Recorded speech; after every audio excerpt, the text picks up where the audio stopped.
Merci beaucoup Henri de Pazis de ces quelques mots. Je voudrais aussi beaucoup remercier Nicolas de Rély de m'avoir contacté et puis Sabine Jordan d'Aussonville de m'accueillir si gentiment chez elle. Et puis aussi à vous tous, dont je connais certains, beaucoup d'autres non, et peut-être aussi que vous me connaissez pour avoir été à plusieurs reprises à Visil. Il y a eu de nombreuses occasions de recevoir votre association depuis le temps qu'elle existe, et puis aussi depuis le temps que je suis conservateur de ce musée de la Révolution française, c'est-à-dire depuis 1988, conservateur puis directeur. Et donc je vous prie de me pardonner de devoir faire une communication sans illustration. Ce sera vraiment assez ingrat pour vous comme pour moi, parce que je n'aurai pas le plaisir de vous... Mais j'essayais vraiment de vous restituer par la parole ce que je ne peux vous communiquer par l'image. Et ne vous inquiétez pas, ça m'est déjà arrivé. Et bon, finalement, je n'aurai jamais... c'est toujours un exercice un peu difficile, mais assez passionnant, en définitive. Donc, et je serai le seul à voir les images qui servaient à structurer ma communication, donc ce qui est encore plus frustrant pour vous. Et vous auriez eu sous les yeux deux belles vues d'ensemble du domaine de Visil, parce qu'on ne peut pas parler à proprement dire simplement un château. Il y a bien sûr ce bâti qui est assez extraordinaire, mais il faut vraiment l'intégrer dans la dimension de ce qu'il est, c'est-à-dire de ce domaine de 100 hectares, et aussi dans ce site de Visil qui est très, très particulier. Donc je ne reviendrai pas sur tous les aspects concernant la création du musée qu'Henri de Pazis a évoqué très bien. Simplement pour vous dire que ce musée, au départ, c'était vraiment une sorte de pari sur une volonté aussi politique, un contexte particulier des années 80. Et il n'y avait pas de collection au départ. Et dans un lieu, vous pouvez imaginer ce qu'est un château, c'est un lieu totalement inadapté pour en faire un musée.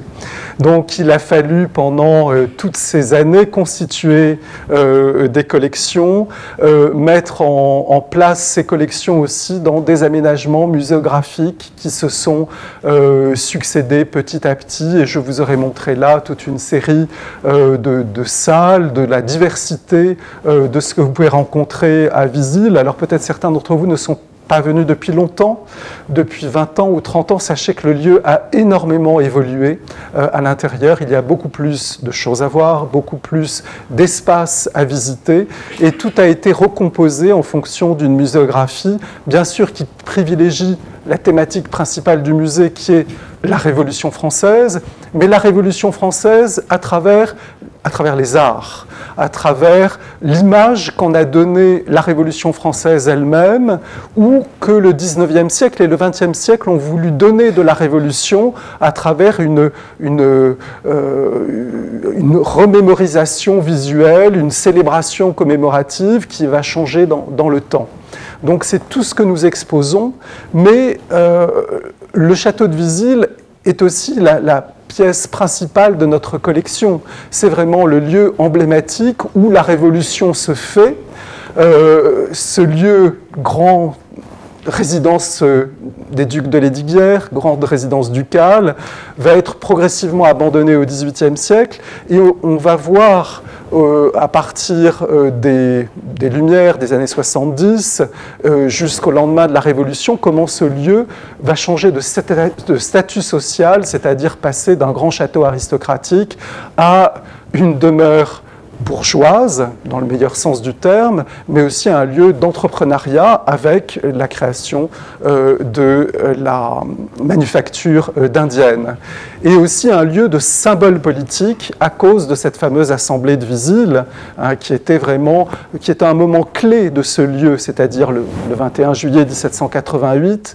Et vous avez à la fois là une corrélation assez extraordinaire entre une famille à travers Claude Périer qui va accepter de recevoir ces états du Dauphiné qui cherchent à se rassembler, mais qui cherchent aussi, eux, à se rassembler dans un lieu qui signifie le pouvoir de la province. Et parce que c'est un lieu de pouvoir, c'était le lieu préféré et le plus emblématique du connétable de Lesdiguières et des gouverneurs du Dauphiné pendant tout le XVIIe siècle. Donc vous avez vraiment une corrélation qui se fait, un lieu important pour une assemblée politique qui, vous savez, va demander la convocation des États généraux. Elle ne sera pas la seule. Il y a l'Assemblée de Romans qui va suivre. Il y a tout ce mouvement qui s'enclenche. Donc nous, il nous faut parler en même temps à Visil de l'histoire de ce lieu. Et nous avons des sections où l'on parle, une grande salle consacrée aux Lesdiguières, et vous avez peut-être vu dans les petites plaquettes que j'ai apportées et dont vous êtes assez rapidement emparés, j'en suis ravi. Notre programmation cette année, ce n'est pas la Révolution française, c'est de parler pour la première fois de l'achat, la construction et l'aménagement du domaine de Visil au XVIIe siècle par les différents ducs de Lesdiguières, François de Bonne, mais aussi son petit-fils François de Bonne de Créqui, qui ont été les deux principaux personnages. Donc vous voyez qu'on a cet attachement à l'histoire du lieu et à sa représentation, et je vous invite à venir découvrir à partir du mois de juin cette exposition. Elle durera jusqu'au mois de mars suivant. Et qui va redonner une dimension extraordinaire à ce lieu. Et pour une fois, puisque vous avez les petites plaquettes sous les yeux, vous vous reporterez à la page en question et vous avez une restitution 3D du château de Visil au moment de son apogée, avec les deux côtés, qu'on pourra retrouver dans l'exposition, et je vous en parlerai à un moment précis de ma communication.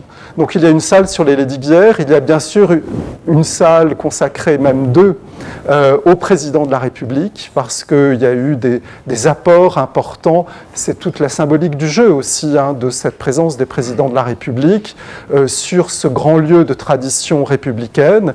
Et surtout, il était très important de rendre toute sa place à la présence des Périers, qui n'est pas simplement une présence, qui est une présence très active dans le devenir de ce lieu, dans sa transformation radicale à partir de la fin du XVIIIe siècle. Et pour cela, nous présentons au public, certains l'ont vu sans doute, ce qu'on appelle les salles Périers, c'est-à-dire c'est dans une série de 3 grandes salles avec un couloir qui les rejoint, une salle qui s'appelle le Salon Périer, qui est traité comme un salon de famille, avec les portraits de la famille Périer. Je reviendrai sur ces portraits.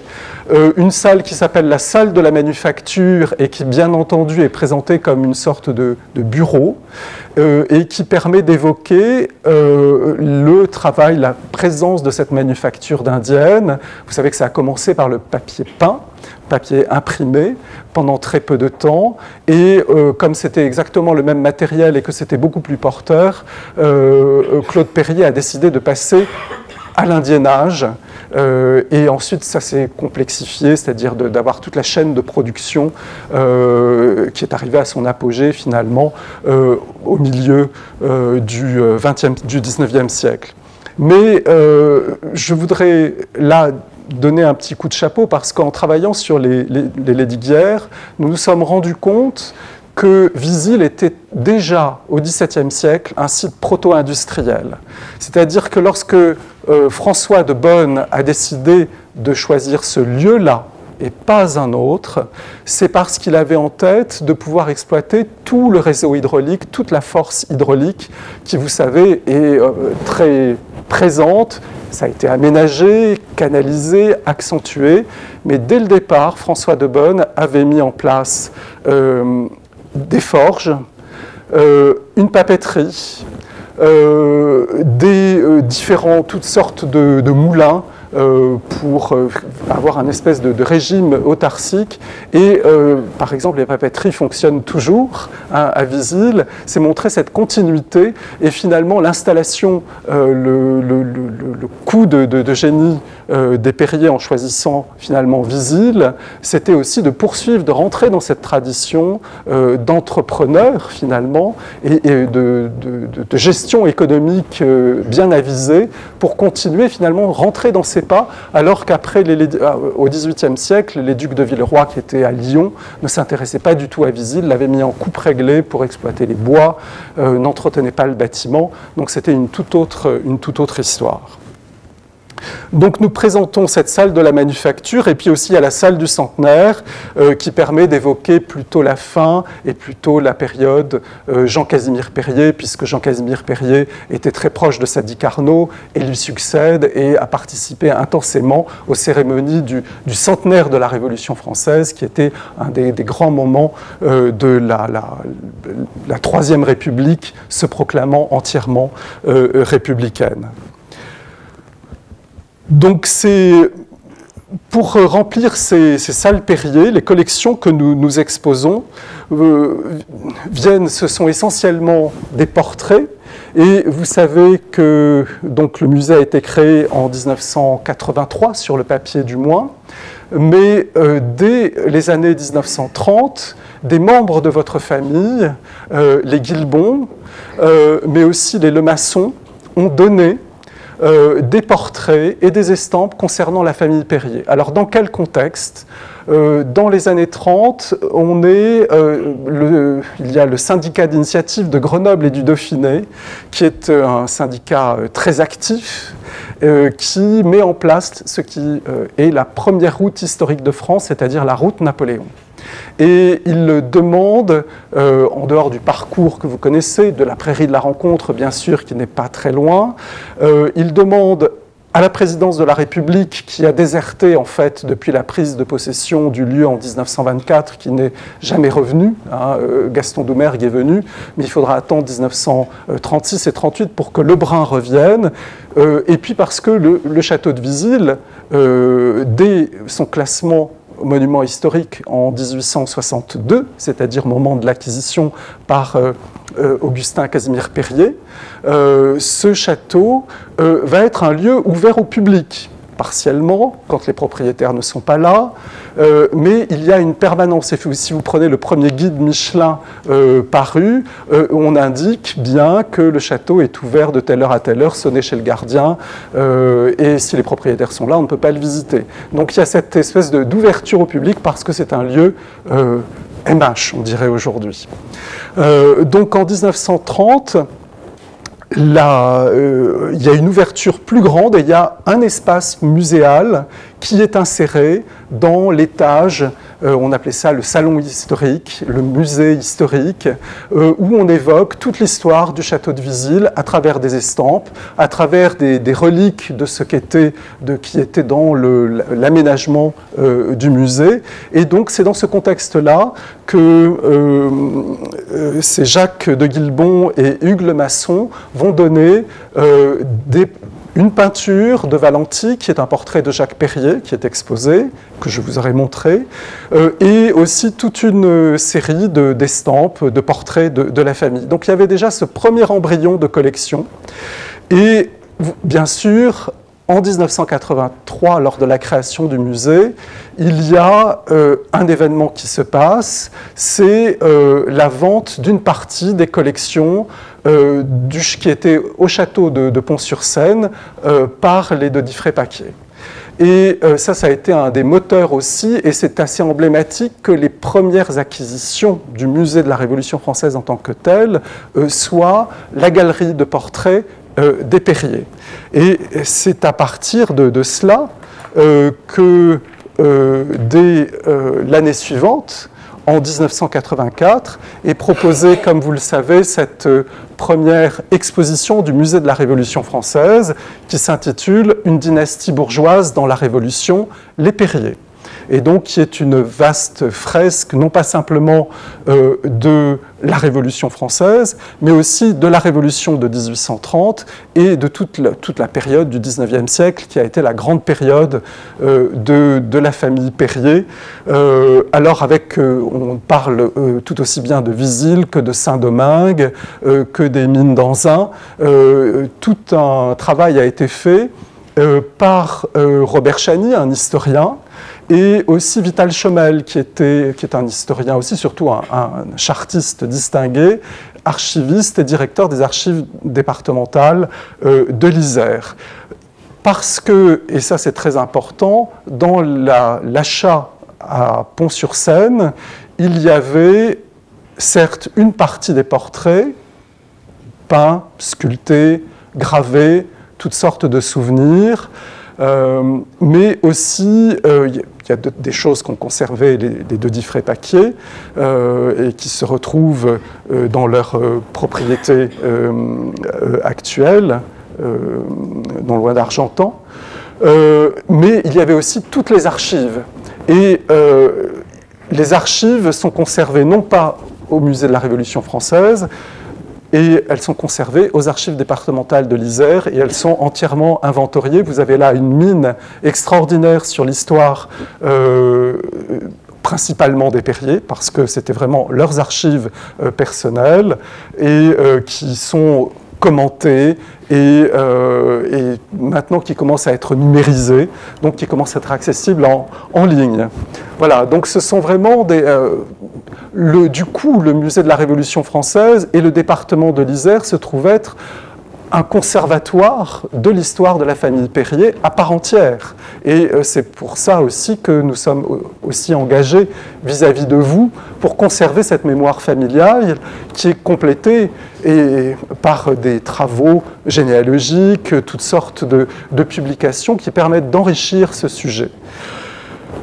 Nous restons toujours aussi très attentifs aux possibilités de ne pas avoir un fonds fermé. C'est-à-dire, on peut se contenter de se dire, voilà, on a exposé toutes ces acquisitions de 1983 et l'essentiel de celles des dons de 1932, mais voilà, on en arrête là, c'est fini, on ne s'occupe plus des Perrier. Tout au contraire, notre volonté est de continuer à élargir ce fonds. Et cela s'est fait par certaines occasions. Nous avons pu acheter un portrait de Madame Casimir Perrier, la femme de Casimir Perrier, par Desoria, que nous avons pu acheter chez une parente des de Diffré Paquier, Madame de Raémy, à Genève, dans les années 90, et qui avait pu récupérer dans une succession ce très beau portrait de Madame Casimir Perrier, qui a été exposé il y a quelque temps au musée d'art et d'industrie de Saint-Étienne pour une grande exposition sur la rubannerie stéphanoise. Et effectivement, on voit l'élégance de Madame Casimir Perrier dans une belle toilette des années 1820. Donc ce tableau a pu regagner Visil. Et nous nous sommes aussi inquiétés du sort de portraits qui étaient un petit peu en déshérence dans des réserves, en particulier les réserves du musée dauphinois, qui conservent tous les portraits de l'ancienne galerie dauphinoise qui était à la bibliothèque municipale de Grenoble autrefois, quand elle était place de Verdun. Et il y avait un très beau portrait de Casimir Perrier, lorsqu'il était député dans les années 1820 et député d'opposition, je vous le rappelle tout de même, et qu'il défendait des nouvelles orientations budgétaires contre le cabinet de Charles X. Et c'est un portrait, alors il y a un cadre absolument stupéfiant, si vous le voyez, avec une ornementation, des bouquets de fleurs, et que nous avons pu faire restaurer et installer justement dans la salle de la manufacture. Mais plus encore, nous avons découvert, tout à fait fortuitement, un tableau de Diodore Raoult, c'est un nom qui vous dira quelque chose en tant que dauphinois, un de ces artistes de l'école dauphinoise, plus connu pour... il a fait pas mal de portraits, mais aussi beaucoup de paysages avec des scènes de genre. Il y a eu une exposition récemment au musée de l'Ancien Évêché et à la bibliothèque municipale de Grenoble. Et nous avons pu acquérir à cette occasion une scène assez étonnante. C'est une scène de jugement dans un tribunal. Ça se passe en 1863.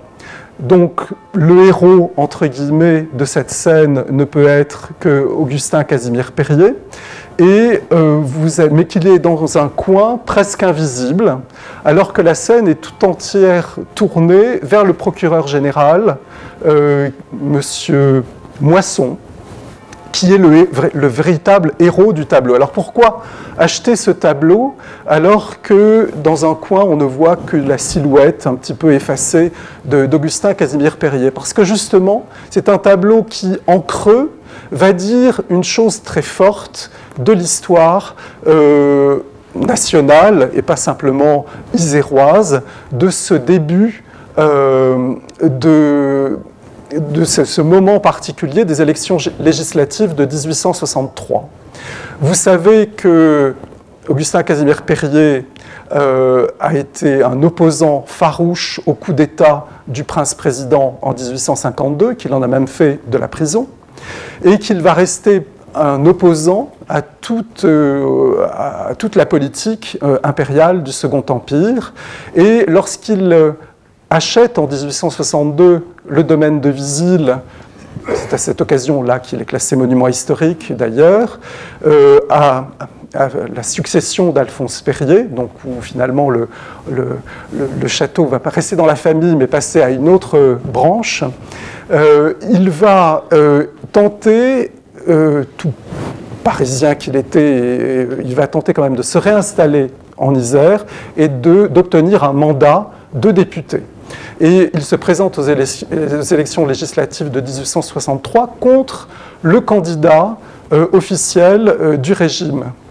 Et là, vous savez comment peuvent se passer les élections. Il y a tout un conflit électoral et pas simplement une tentative, une déstabilisation publique qui est faite à la veille des élections pour disqualifier Augustin Casimir Périer en disant qu'il attisait la haine dans un journal qui s'appelait L'Impartial dauphinois, qui agitait la haine de la population contre le régime et contre la personne de l'empereur. Et donc ça a déstabilisé une partie de l'électorat et il n'a pas remporté les élections. Mais il ne s'est pas laissé démonter, il a porté plainte contre ceux qui avaient fait ces sortes de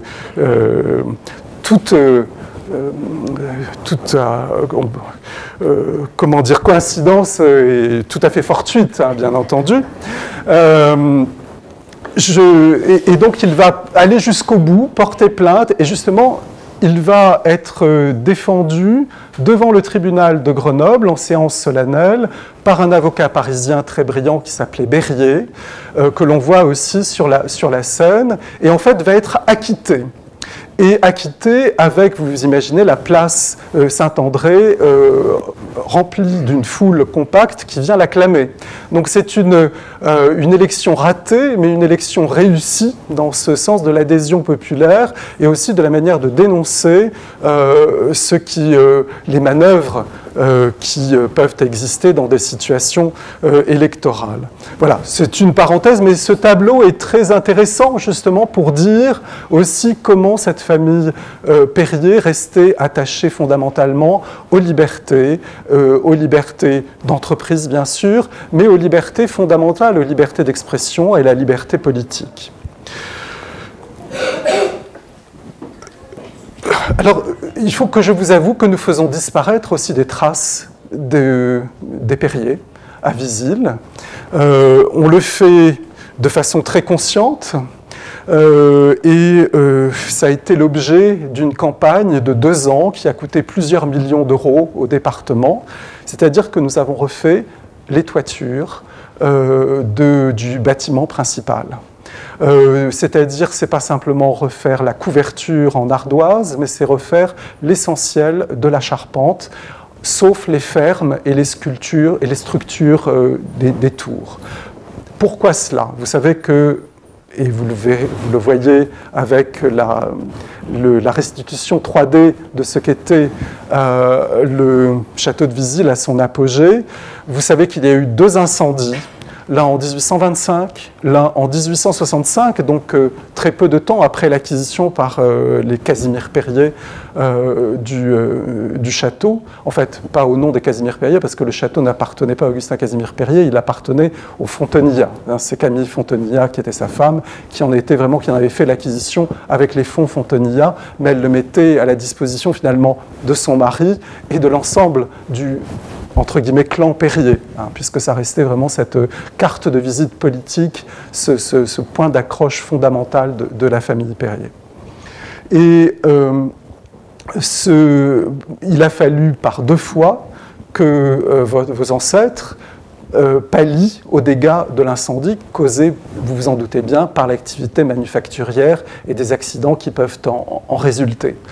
Donc, au second incendie, il n'était plus question d'exploitation industrielle dans le château lui-même, et il a fallu d'ailleurs, le choix a été fait de détruire 2 ailes, l'aile de la galerie du connétable, dont le décor avait entièrement disparu, et puis l'aile du jeu de paume et la galerie de tableaux qui était au-dessus avec le grand appartement.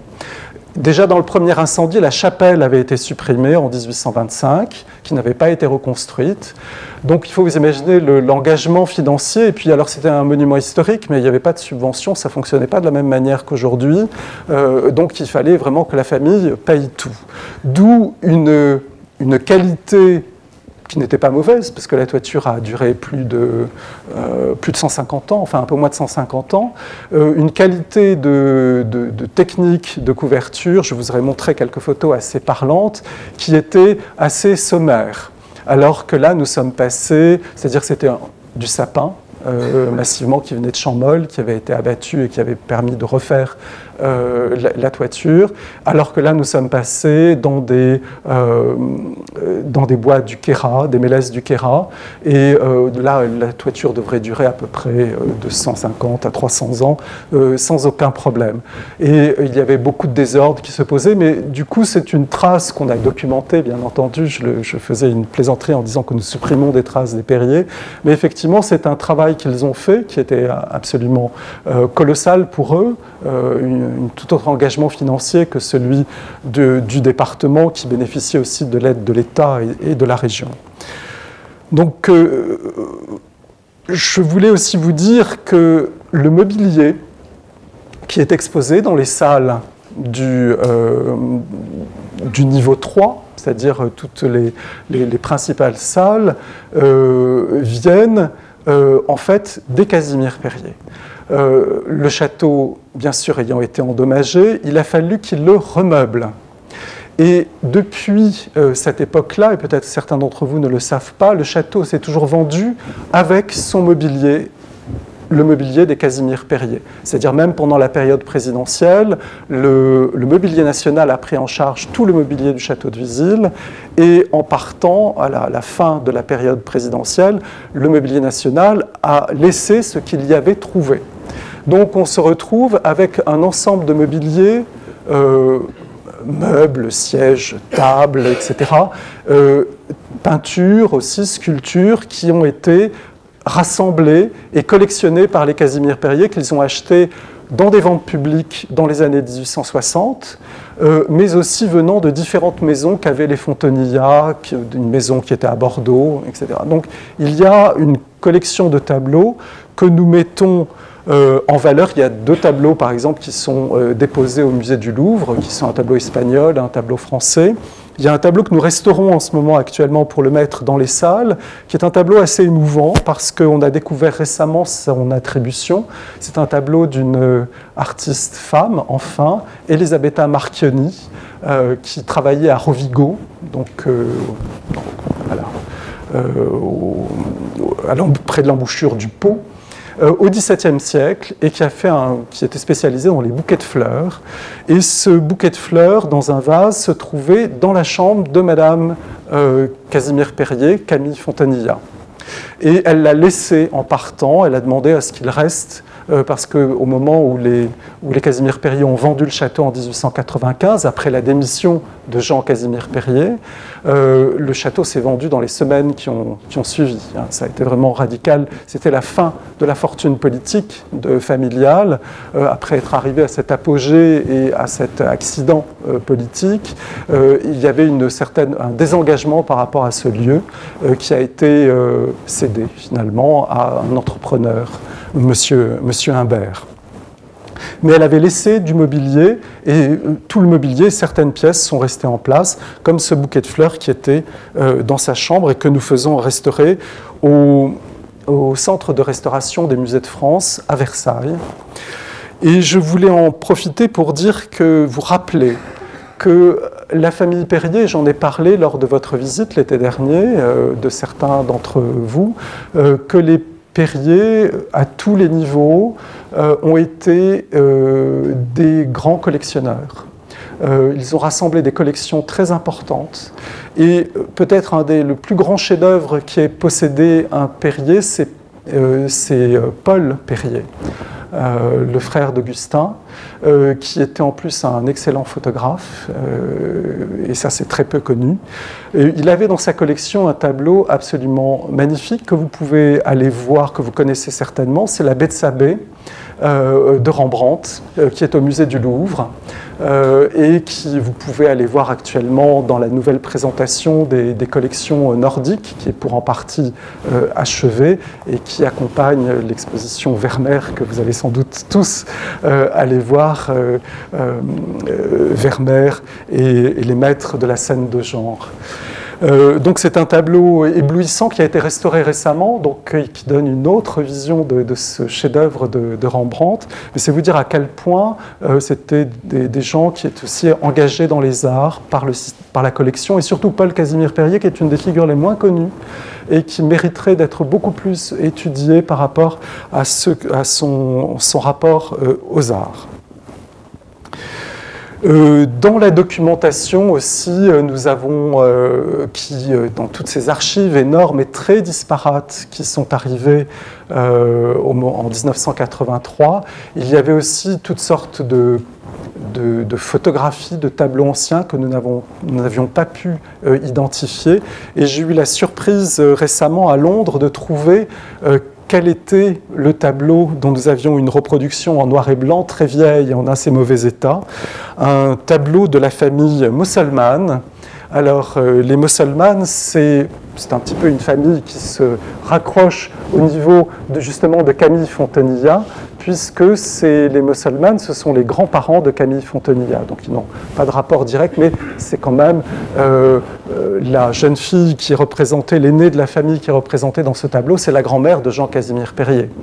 Et on voit à travers cette famille Mosselmann, qui est une famille originaire de Belgique, qui s'est beaucoup investie dans les fonderies, les minerais, comment cette politique d'alliance de famille qui se rapproche au XIXe siècle et qui sont toutes issues de ce même mouvement aussi qui vient des Lumières, de l'entrepreneuriat pendant la période révolutionnaire, qui est favorisé par l'abandon des privilèges, c'est-à-dire il n'y a plus ces lois privées qui protègent et qui permettent aussi d'entreprendre et de rentrer dans des grandes dynamiques industrielles. Et toutes ces familles se retrouvent après au XIXe siècle et s'allient petit à petit.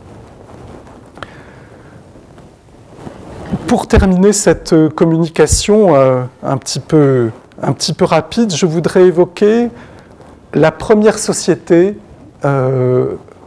Périer. La sociabilité des Périer, elle a commencé très tôt. Elle a commencé alors non pas à Visil, mais en Alsace, autour de plusieurs membres de la famille Périer, à Colmar en particulier, dans une société très informelle qui ne comprenait pas que des membres de la famille Périer et qui avait se retrouvé dans un esprit très rousseauiste sur des critères de vertu, d'amitié, de sociabilité, se retrouver autour de l'idée, ils avaient pris comme devise « unis pour devenir meilleur. Alors cette première sociabilité, Perrier, en fait, elle s'est exprimée d'une façon très, comment dire, pas exclusivement familiale, mais elle s'est réaffirmée à Visil en 1797, autour de plusieurs cousins qui étaient là et qui étaient vraiment très, très liés ensemble dans une dynamique familiale et qui se sont dit on va monter une société qu'ils ont appelée la société de la Duy. Alors, le but était, ils ont même créé une constitution qu'ils ont tous signée. Alors, si ça vous intéresse, il y a un article pas très bon, je vous l'avouerai, mais très méritant, de Louis Royer, Une société d'amitié au château de Visil. C'est une publication des années 30. Ce n'est pas très bon, ce n'est pas parce qu'elle n'est pas nourrie et riche qu'elle ne donne pas beaucoup de sources, mais elle ne donne pas les sources essentielles sur lesquelles il a travaillé. Ce qui m'a toujours étonné parce que, en fait, est rentré à Visil, justement, par l'achat de 1983, une des pièces maîtresses que je vous aurais montré en photographie, avec un cachet de la société qui a été fait explicitement. Alors l'idée, c'était de se retrouver au moins tous les 5 ans, de s'écrire régulièrement, de rester fidèle à un code de valeurs familiales, de faire rentrer aussi le plus de cousins possible, pour garder une solidarité de famille. Alors, ce n'est pas allé au-delà de l'Empire, du début de la Restauration, mais il y avait cette idée de cette société qui avait pris comme devise, tout d'abord, à l'amitié et à la vertu. Vous voyez, c'est très marqué d'une façon rousseauiste, mais qui a fini par reprendre l'idée de la devise de Colmar, unis pour devenir meilleurs. Donc, et ils avaient mis en place, ils voulaient construire à côté des sources de la Duy, c'est-à-dire au fond du parc de Visil. Je pense que ce n'a jamais été construit par Auguste Casimir Perrier qui devait le faire. Un petit temple de forme circulaire avec un portique classique, avec un fronton triangulaire et un ordre je suis obligé de vous décrire parce que je dois pallier à l'absence de photographie, un ordre très simple de colonnes. De part et d'autre du portique, il y avait 2 petits angelots qui accompagnaient le portique, et puis vous aviez l'inscription à l'amitié, à la vertu, inscrite dans le fronton. Et donc ça devait être un espèce de petit temple où on se retrouvait, où on pouvait aussi mettre les souvenirs de ceux qui étaient disparus. Donc voilà, une chose très, très familiale et qui n'existe plus finalement qu'à travers le document que nous avons signé par tous les membres de la famille Perrier, avec ce cachet portant la silhouette de ce portique du temple qui n'a jamais existé à Visil. Alors pour conclure, et donner à votre moulin et à votre réflexion, pardon si je suis un peu long, je l'aurais été sans doute plus s'il y avait des photographies. Je voulais vous donner, peut-être que vous avez senti un petit peu en filigrane, certaines valeurs de cette famille Perrier qui transparaissent à travers ce patrimoine matériel que nous présentons à Visil. Et moi, ce qui m'a toujours frappé, et je l'ai dit à Nicolas de Rély très tôt, c'est cet esprit de modernité qui passe par l'idée de l'entreprise. Et vous savez combien la famille Perrier a été entreprenante dans différentes branches d'ailleurs, depuis la canne à sucre de Saint-Domingue jusqu'à la banque et l'immobilier à Paris. Il y a eu toujours cet investissement dans ce qui étaient les grands supports, les grandes activités d'entreprise de son époque. Il y avait aussi toujours l'attachement, et ça va avec, c'est l'attachement aux libertés fondamentales. On ne peut pas entreprendre si on n'a pas la liberté de le faire, et la liberté, elle passe à tous les niveaux. C'est la liberté commerciale, c'est la liberté d'expression, c'est aussi la liberté sociale. Donc tout cela va avec, mais ça passe toujours par l'idée d'une solidarité familiale et aussi d'une solidarité sociale qui va ensemble, et alors qui transparaît inégalement, hein, suivant les périodes, suivant les personnalités des uns et des autres, mais surtout, et c'est ce qu'on remarque, et ce que j'aime bien dans cette idée de modernité, c'est l'engagement permanent de cette famille dans son temps sur plus d'un siècle, hein, parce qu'on n'arrive pas, même en 80, ils n'arrivent pas sans rien. Ils se sont déjà investis avant, en venant de ce plateau de la Matésine. C'était déjà des gens qui voulaient une place et une activité importante. Donc c'est pour ça qu'ils sont très représentatifs et que nous sommes très heureux à Visil de pouvoir présenter à travers quelques portraits, quelques scènes, une tradition de donner, de restituer l'esprit de cette famille, et nous espérons que nous le faisons avec le plus de justesse possible. En tout cas, je vous en laisse juge, et j'espère que vous viendrez constater sur place ce qu'il en est. Merci de votre attention.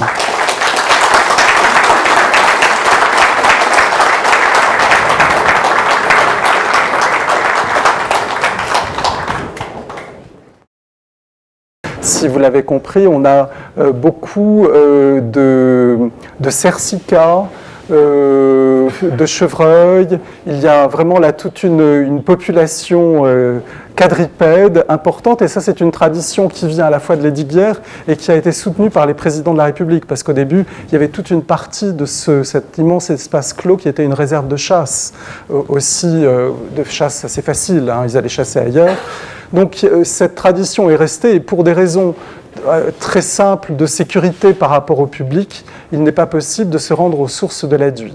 Cela dit, si vous le souhaitez un jour et en groupe, on peut très bien envisager d'organiser une visite spécifique des membres de votre association aux sources de l'Aduy. Mais ça ne pourra pas se faire de façon individuelle. Je le regrette, mais voilà une des principales raisons.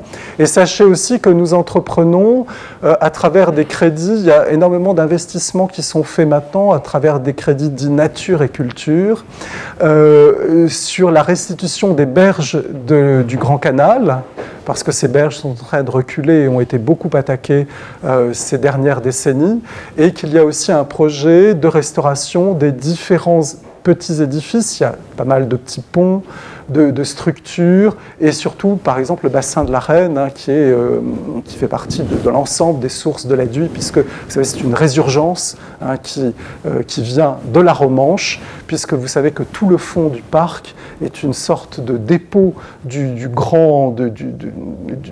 lâchage du grand barrage naturel qui s'était formé au Moyen-Âge et qui a submergé Grenoble aussi, et qu'à la sortie des vallées, l'eau a laissé tomber dans sa dynamique pas mal a créé une moraine artificielle, et du coup qui a fait faire un pas à l'Aduy, et l'Aduy, pour passer, finalement elle doit passer dessus, mais comme elle passe dessus, elle passe dessous aussi, elle ressort sous ces rochers qui forment le fond du parc. C'est de plus en plus estompé par l'urbanisme. Et sachez aussi, vous en entendrez peut-être parler, qu'il y a un projet de déviation au péage de Visil, déviation qui a déjà provoqué un rognage d'une partie du domaine au moment des Jeux Olympiques de 68, et puis avec la création de l'Alpe d'Huez, enfin le développement de l'Alpe d'Huez, et que là il y a à nouveau une volonté de reprendre, de mordre encore un petit bout du parc. Alors on se bat énormément pour empêcher des dégâts plus importants et pour sauvegarder l'entièreté de ce patrimoine. Voilà. Et ça se passe dans toute cette zone-là. Donc il y a une zone très sensible et très, très difficile. En plus, il y a des captages d'eau qui se font à cet endroit-là. Donc pour nous, c'est un argument pour préserver ces espaces. Une autre question? Profitez-en. Qui vivrait complètement avec les Corbiers, quelle est selon vous la valeur la plus importante qu'il dégage? Je redirai un petit peu ma conclusion, hein, mais cette idée de modernité, moi je suis toujours frappé par c'est l'idée de l'engagement. Vraiment cet engagement permanent, aussi bien à tous les niveaux, dans l'industrie, dans les arts, dans la politique. Et c'est vraiment quelque chose qui est un moteur de tout ça. C'est une famille qui ne reste pas derrière. Elle se met devant. Alors peut-être que certains ont jugé qu'elle s'était trop mise devant parce que c'est George Sand qui appelait la tribu Perrier à une période où entre les deux assemblées, vous aviez une cinquantaine de membres de cette même famille qui étaient élus à différents titres, ça faisait beaucoup. Voilà, mais c'est une critique, et on a critiqué Jean Casimir Perrier là-dessus aussi. Voilà. Donc on parlait tout à l'heure sur il n'y a pas de bonne monographie sur peut-être l'histoire de la famille, mais sur des grands personnages comme Casimir Perrier, par exemple, qui passe un petit peu progressivement, comme beaucoup d'autres, à la trappe de l'histoire. Mais l'engagement de cet homme sous l'opposition, et puis d'être le premier président du Conseil, mais du bout des lèvres aussi de Louis-Philippe, où il tenait vraiment, s'il n'était pas mort du choléra, il tenait le pays, ça aurait évité les émeutes de 1934, de tout ce qui s'est passé après, et puis de la dérive du régime avec la révolution de 1848. Donc voilà, il était là une sorte de garant d'un esprit de liberté, et il le faisait aussi bien sous le règne de Charles X qu'ensuite au tout début du règne de Louis-Philippe avec le général Foy. C'était vraiment, ce sont des moments qui sont peu connus, mais très très forts de ce qu'est, parce que la révolution de 1830, on la voit que les Trois Glorieuses, mais c'est pas vrai, il y a eu tous les soubresauts jusqu'à la mise au pas en 1835 de tout ça, et elle est close à ce moment-là, avec toutes les déceptions et les frustrations que l'on sait. Je crois qu'il s'agissait véritablement de la naissance du parlementarisme à la française avec le parlementarisme à la française qui copiait d'ailleurs le parlementarisme à l'anglaise. Et c'est vraiment ça aussi un des apports considérables de Casimir Perrier, qui était ce brillant entrepreneur dont vous parliez, mais aussi ce homme politique vraiment de grande qualité. J'avais une petite question un peu rentrée concernant, on parle toujours de Claude Perrier comme à l'origine un petit peu de la dynastie Perrier. Il y avait quand même un personnage à la génération d'avant, son père, Jacques II Perrier. Peut-être vous pourriez dire quelques mots sur Jacques Perrier, qui est donc l'ascendant direct de je vous avouerai que je ne peux pas me lancer là-dedans. Je n'ai pas fait le tour de la question, peut-être Henri de Pazis. Mais c'est vrai que oui, si Claude Perrier prend une place importante, c'est à cause de son rôle, de cette acquisition de Visil. Ce n'est pas le plus important des Perrier à cette même période, mais il va tout d'un coup concrétiser en un lieu la fortune et le rayonnement d'une famille, ce que ne font pas les autres et qu'ils le feront en différents endroits, à Paris, mais d'une façon beaucoup plus confuse, avec différents lieux, mais pour toujours, l'esprit sera autour de ce château de Visil. Et puis, je voulais dire aussi, la culture de ces gens engagés était énorme. Peut-être une des choses qu'on peut regretter le plus, c'est l'inculture plus ou moins importante de notre personnel politique actuel. Tous ces gens qui avaient réfléchi sur Montesquieu, pour parler du parlementarisme, etc. Mais ils avaient une culture vraiment très très poussée, et ça a perduré très longtemps dans nos républiques jusqu'à la Ve République. Mais ça, c'est une chose importante. On peut s'engager que parce qu'aussi on a un bagage culturel au profit des autres. C'est pas simplement pour aller sur les autres, c'est pour servir les autres.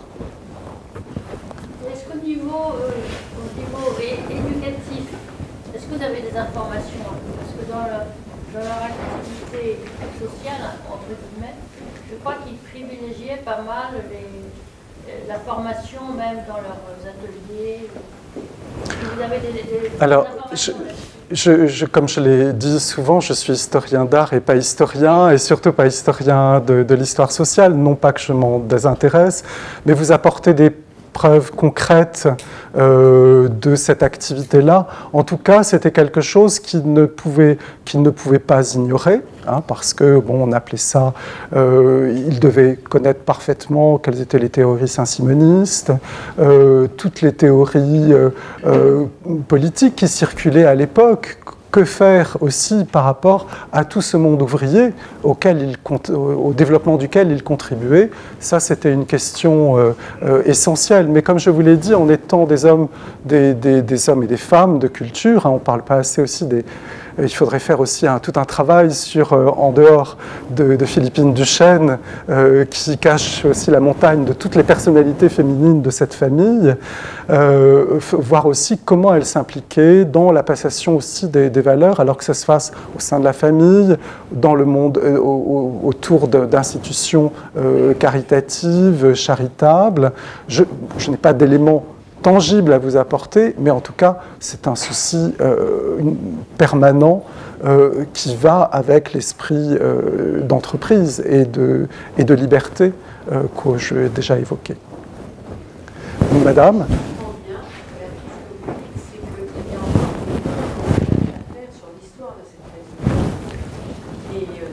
Est-ce qu'il y a des gens qui vous approchent, qui sont intéressés par le fait d'étudier les archives et de reconstituer vraiment une histoire Alors, nous vivons cela, ça n'a pas été...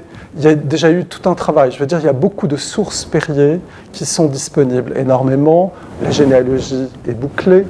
Il y a des fonds d'archives très importants qui sont là. Après, il faut qu'ils soient travaillés et étudiés, comme vous le dites. Et on s'est aperçu, on vit cela avec les Perrier, c'est-à-dire les Lesdiguières, pardon. On a créé un comité il y a quelques années qui s'appelle un comité Lesdiguières, et avec l'université, plusieurs institutions du département de l'Isère avec l'université, pour redonner une activité scientifique autour de cette famille. Alors, ça a des conclusions très, très différentes, mais c'est vrai qu'il faut donner aux jeunes étudiants, aux doctorants, des possibilités de toucher ces sujets et de les développer, et de donner une dimension scientifique et dans l'actualité, et de traiter ces sujets d'une manière, moderne, hein, dans la méthodologie et dans l'esprit aussi de globalisation et de mondialisation, parce que ces familles-là, c'est pas du tout incongru par rapport à ces familles-là, parce que ces familles-là ont contribué à ces phénomènes et en sont des exemples vraiment frappants, hein. Globalisation financière, globalisation pour les entreprises, c'était vraiment des idées qui étaient les leurs, hein. Donc il faudrait faire un petit peu ce même chemin. Et peut-être que aussi cela fait partie du rayonnement de votre association, de donner envie par des bourses, inciter dans le système, pas simplement éducatif pour faire passer les savoirs, mais aussi pour créer de nouveaux savoirs autour de la famille. Et c'est un moyen aussi peut-être de contribuer au rayonnement de cette famille. Mais c'est vrai qu'il y a une carence, et vous le notez bien, alors qu'il y a un potentiel énorme, il y a des carences pour remettre en place plusieurs personnages, mais aussi pas simplement des personnages. On n'est plus dans une histoire de personnes, on est dans des histoires d'idées, dans des histoires transversales, et ça c'est très important. Alors, il y a un monsieur âgé qui est le ancien conservateur de l'Isère, qui a écrit un livre d'après les lettres personnelles d'un personnage Perrier. Je ne sais pas si ça vous dit quelque chose. C'est un monsieur auquel j'ai téléphoné, qui habite Montpellier, mais qui était anciennement conservateur des archives. Qui était aux archives de l'Isère, oui. Alors ça nous... Dans les 90 ans. Qui a écrit Non, Vital Chomel est mort et enterré depuis longtemps. Il n'a plus republié là-dessus. En tout cas, l'Université de Grenoble ne travaille pas sur les Perrier. Je pense ce serait quelque chose d'intéressant à relancer.